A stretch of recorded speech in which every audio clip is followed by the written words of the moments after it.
Maju terus, pantang menyerah. Energi listrik memegang peranan penting terhadap ekonomi dan teknologi tiap bangsa. Oleh sebab itu, penting untuk mengetahui permasalahan listrik di Indonesia. Penggunaan energi listrik adalah variabel terpenting yang berhubungan dengan kegiatan dan pembangunan ekonomi. Faktanya, dapat diketahui bahwa dari tahun 95 hingga tahun 2010 selalu terjadi gap atau kesenjangan yang signifikan antara penyediaan dan permintaan. Bahkan selalu meningkat sebesar 90% dari tahun 95 hingga tahun 2010. Hal tersebut disebabkan karena segala sektor bisnis dan industri bergantung terhadap energi listrik dari PT PLN, mulai dari pembangunan rumah tangga, bisnis, industri, hingga umum. Hal tersebut diperparah dengan konsumsi energi nasional masih bergantung pada minyak dan batu bara. Kemudian energi air hanya sebesar 3% dan energi terbarukan hanya sebesar 0,2% saja. Bila dilihat pada kritikan kita nasional bahwa potensi arus laut Indonesia sangat besar, bahkan lebih besar dari matahari, hingga permasalahan energi listrik di pesisir yang masih belum didapatkan. Lalu, bagaimana solusinya? Bergantung dari PT PLN bukanlah jawaban. Mandiri dengan renewable energy adalah opsi visioner masa depan. Kurang lebih 13 tahun lagi minyak bumi akan habis. Begitu juga dengan gas bumi, kurang lebih 34 tahun lagi akan habis. Dari sekian banyak opsi energi baru terbarukan, dan faktanya masih terabaikan pemanfaatannya, maka kami mengusung opsi kombinasi energi surya dan energi arus laut. Energi arus laut pertama, ramah lingkungan. Yang kedua adalah energi kinetik besar. Maka sangat disayangkan jika implementasinya belum optimal. Permasalahan energi atau permasalahannya adalah tentang turbin guna mendapatkan energi yang lebih optimal, dan juga masih menjadi permasalahan tersendiri. Salah satu pembandingnya adalah turbin Sirip adalah turbin yang hanya mampu mendapatkan energinya berasal dari satu aliran fluida saja. Itu adalah kekurangan, sehingga energi yang dihasilkan kurang maksimal. Kemudian energi surya dikombinasikan dengan DSC dari ekstrak kulit buah naga, seperti itu. Dengan kondisi Indonesia yang strategis karena dilewati khatulistiwa, menjadikan pemenuhan panas matahari itu tercipta maksimal, sehingga dapat menjadikan alternatif pemenuhan energi listrik dari energi surya yang dioptimalkan dengan DSC ekstra kulit buah naga, yang juga sekaligus memanfaatkan limbah secara optimal. Ini adalah skematik kerja dari DSC ekstra kulit buah naga. Yang pertama adalah dari energi surya matahari lalu menembus panel yang tentunya terdapat DSC ekstra kulit buah naga, sehingga nanti oleh proses akan didapatkan energi listrik. Permasalahan energi listrik bahkan bukan hanya permasalahan Indonesia saja, melainkan juga permasalahan dunia. Dapat dilihat dari Sustainable Development Goals, yang artinya kurang lebih 160 negara sepakat bahwa poin 7 ini tentang energi adalah permasalahan serius yang harus segera ditangani. Kami dari Highlight Unsur. Saya Ella Amelia. Saya Aditya Pradita Putra. Saya Ito Utama. Kami mengusulkan karya tulis ilmiah ini dengan judul Hybrid, pembangkit listrik tenaga hybrid berbasis otomatisasi ketegangan arus laut, dan DSSC berbahan semi bentuk titanium dioksida. Apa itu hybrid? Hybrid merupakan sistem gabungan antara dua atau lebih pembangkit listrik dengan energi yang berbeda. Sistem hybrid menjadi salah satu alternatif pembangkit yang tepat diaplikasikan untuk meminimalisir penggunaan listrik dari sumber PLN sehingga dapat menghemat anggaran. Keunggulan dari sistem hybrid yaitu daya yang bersih dan efisien, lebih hemat dari diesel tunggal, serta melengkapi keunggulan dan menutupi kelemahan dari sistem. Sumber energi dari sistem hybrid yang kami gunakan yaitu berasal dari arus laut dan DSSC. Arus laut merupakan pergerakan horizontal massa air yang dapat menghasilkan energi kinetik. Energi kinetik yang dihasilkan arus laut dapat digunakan untuk memutar turbin dan menghasilkan energi mekanik yang kemudian dikonversi oleh generator menghasilkan energi listrik. Arus laut ini dapat menghasilkan suatu daya yang melalui persamaan menurut referensi Rahmi 2015. DSSC merupakan bahan fotoelektrokimia yang menggunakan elektrolit sebagai medium transport muatan. DSSC ini terdiri dari sebagai berikut. Warna yang digunakan pada DSSC ini berasal dari buah naga. Buah naga ini digunakan karena buah naga mengandung senyawa antosianin yang mampu menyerap cahaya. Cara kerja dari DSSC tergantung dari energi foton dan kemampuan dye seberapa menyerap elektron sampai menghasilkan proses siklus di dalam sel. Semikonduktor yang digunakan pada penelitian ini yaitu semikonduktor TiO2 karena lapisan TiO2 ini memiliki selisih band gap yang besar, di mana semakin besar selisih band gap maka elektron yang dihasilkan akan semakin banyak. TiO2 bersifat inert, tidak berbahaya dan murah. Serta TiO2 memiliki permukaan yang luas, di mana semakin luas permukaan suatu fotokatalis, maka kapasitas arus yang dihasilkan juga akan lebih besar. Teknik pengambilan data penelitian ini yaitu berasal dari artikel dan jurnal ilmiah. Dan kami merangkai sebuah penelitian yang dimulai dari identifikasi masalah sampai terciptanya suatu karya tulis. Karya tulis kami analisis melihat dari sisi minimnya energi listrik di pesisir pantai dan kurangnya pemanfaatan energi arus laut dan sel surya.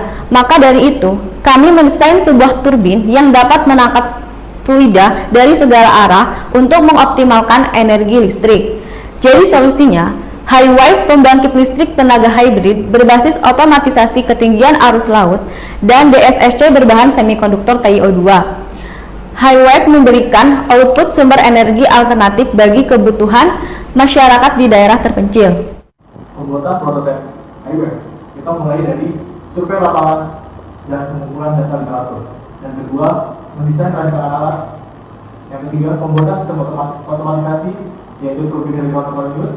Lalu pembuatan sistem energi surya berbasis DSSC TiO2.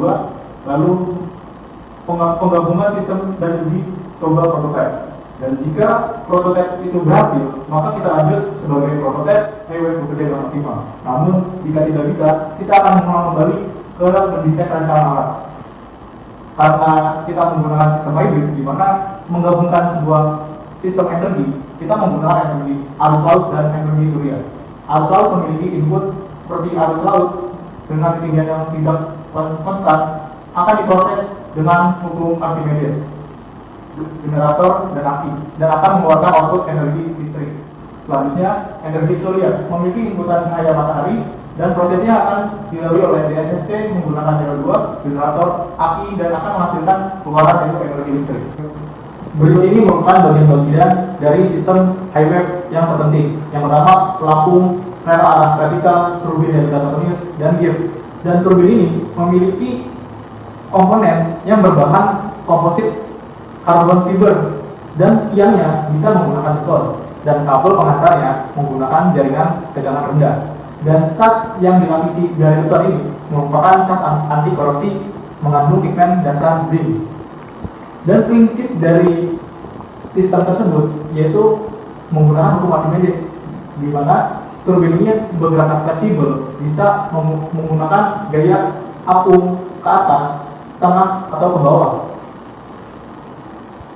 Nah, di sini lanjut ke DSSC, bahan dasarnya yaitu menggunakan TiO2, di mana TiO2 memiliki band gap yang besar, inert, tidak berbahaya, dan murah. Dan TiO2 bersifat transparan, sehingga tidak mempengaruhi aliran elektron. Dan elektron memiliki bergerak secara random sampai menemukan anorgan. Dan ini merupakan desain rancangan Highwave, yang dimana penempatannya berada di pesisir pantai yang jauh dari terumbu karang. Dan ini merupakan perhitungan dari hukum Hertz, di mana Koefisien powernya memiliki 0,59. Dan dari rumus Frankel, luas turbin yang digunakan karena turbin helical, kita mencari terlebih dahulu, di mana luas turbin memiliki 0,392 meter. Lalu kita masukkan sebagai input untuk menghitung sebuah dayanya, dan daya yang dihasilkan yaitu 0,258 kW. Dan dari sini, HiWave memiliki keunggulan seperti memanfaatkan dua sumber energi, turbin dari Saturnus, ramah lingkungan, terbarukan, otomatisasi, ketinggian pada dari Saturnus, dan DCC menggunakan CO2 berdasarkan berbahan bernaga.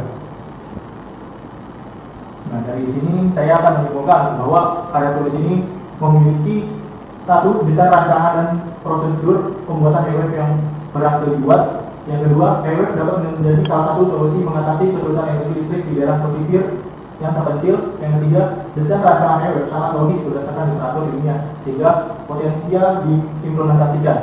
Dan saran dari kami yaitu dilakukan penelitian lebih lanjut mengenai potensi HiWave sebagai pembangkit listrik dan memiliki dukungan peranan dari pemerintah untuk menguatkan listrik di Indonesia. Sekian presentasi dari kami. Terima kasih. Wassalamualaikum warahmatullahi wabarakatuh. HiWave Listrik pintar, ramah lingkungan. Terima kasih atas pertanyaannya. Saya akan mencoba menjawab. Yaitu yang pertama, teknologi mana yang lebih dominan untuk menentukan aplikasi teknologi hybrid ini untuk aplikasi massal? Yaitu untuk sistem teknologi hybrid adalah dua sumber energi yang disatu padukan atau dikombinasikan sehingga tidak bisa hanya melebihkan salah satunya saja. Kemudian, jika diaplikasikan massal, teknologi ini memiliki kelebihan masing-masing. Bisa dilihat pada tabel berikut. Pertama, dilihat dari sasaran penggunaan. Apabila target sasaran adalah pesisir, maka energi pasang surut adalah yang lebih ideal untuk dominan massal. Apabila target sasaran adalah perkotaan atau perumahan, maka DSC adalah yang lebih ideal. Kemudian yang kedua, dilihat dari efisiensi energi yang dihasilkan. Maka energi arus laut menghasilkan energi yang lebih besar karena arus laut 24 jam selalu ada. Lalu yang ketiga, dilihat dari kemudahan instalasi pemasangan. Maka energi surya DSC lebih mudah dibandingkan energi arus laut. Lalu yang keempat, dilihat dari keadaan geografis Indonesia. Indonesia adalah negara yang didominasi oleh lautan. Maka sangat menguntungkan apabila lautan tersebut sebagiannya digunakan untuk pembangkit listrik tenaga arus laut. Lalu menyangkut perihal mana yang lebih murah, dilihat dari biaya, dukungan pemerintah adalah salah satu penentu tinggi rendahnya harga, dan dukungan pemerintah cenderung lebih dominan ke energi surya. Maka jelas bahwa energi surya lebih murah dibandingkan energi arus laut. Atas kelebihan dan kekurangan masing-masing, maka kami menjadikan kedua sumber energi tersebut menjadi satu sistem hybrid, sehingga kedua sistem energi tersebut menjadi potensial untuk dimanfaatkan. Terima kasih atas pertanyaannya. Saya akan mencoba menjawab terkait bagaimana maintenance dari sistem HiWave jika turbin di kedalaman 5-15 meter. Tinggi rendahnya intensitas perawatan juga dipengaruhi oleh kualitas bahan. Dari perancangan tersebut, maka perawatan mengenai sumber energi arus laut dapat dilakukan secara berkala 1 bulan sekali atau maksimal jangka waktu 6 bulan sekali. Selain itu, kedalaman 5-15 meter masih tergolong pesisir pantai, sehingga bisa dilakukan oleh warga sekitar yang dekat dengan penempatan pembangkit listrik tersebut dengan catatan telah diedukasi. Terima kasih atas pertanyaannya. Saya akan mencoba untuk menjawabnya. Seberapa batas minimal ketinggian arus pada alat ini?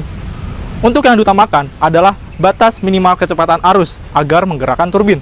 Kedalaman arus juga salah satu faktor, namun bukan yang terpenting. Kecepatan minimal untuk menggerakkan turbin skala kecil adalah 0,5 meter per second. Kemudian, untuk skala besar, minimal kecepatan adalah 2,5 meter per second.